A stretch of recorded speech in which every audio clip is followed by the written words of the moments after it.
Ancient China, during what is known as the Spring and Autumn period, was a turbulent place. While a time of economic and infrastructure development, it was also a period of conflict and intrigue, an era that saw the flowering of Chinese philosophy, which sought largely to answer the question of how society and government should be ordered to achieve social harmony and peaceful development.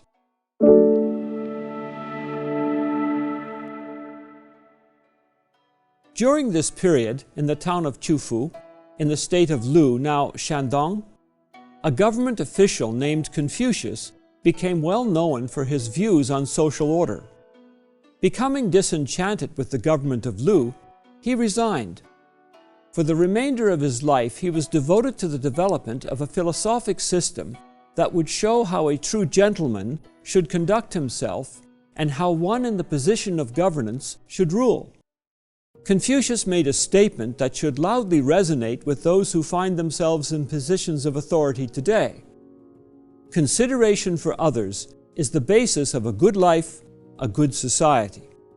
In other words, leaders should provide for the long-term best interests of their people and not seek to enhance their own wealth or power.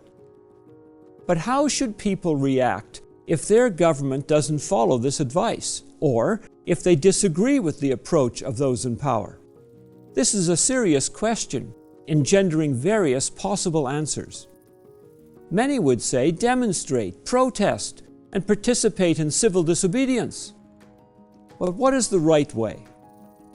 Thousands of kilometers west of China, in the land of ancient Israel, another set of writings were still being developed at the time Confucius was formulating his ideas. These writings were compiled over a period of 1,500 years and today are known as the Bible. The Old Testament was completed about 500 BC, and the New Testament was in the process of completion at a time when the Jewish nation was dealing with the loss of sovereignty to Roman authority. Thus, between AD 31 and AD 95, there were many questions asked by Jews who had accepted the Christian faith about how God would have them deal with the situation. Should they protest? Should they revolt? Many in their society encouraged them to do so as Roman rule became more oppressive. The early leaders of the faith, who had been personally taught by Jesus Christ, provided the answer. It may not have been the answer the people wanted to hear, but it was the answer that, if followed, would lead to the best long-term result. The Apostle Peter gives this instruction: "Therefore submit yourselves to every ordinance of man for the Lord's sake, whether to the king as supreme, or to governors, as to those who are sent by him for the punishment of evildoers and for the praise of those who do good. Honor all people, love the brotherhood, fear God, honor the king." The apostle known as Paul, whom God used to carry his message to non-Jews, makes an even more direct statement.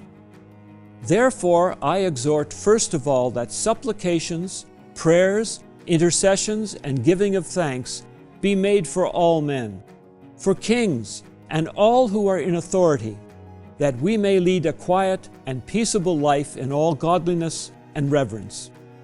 These directions make it very clear that a follower of the Bible should not be involved in protests or stand in opposition to government, but put issues before God in prayer, that He may guide those who are in positions of authority to rule for the benefit of all.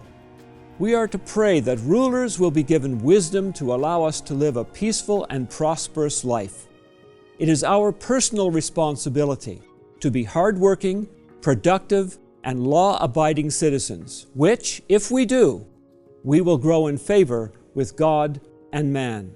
This is how a true Christian responds to government. Subscribe and click the notification bell to receive updates about new content. Visit tomorrowsworld.org for more articles, telecasts, and booklets.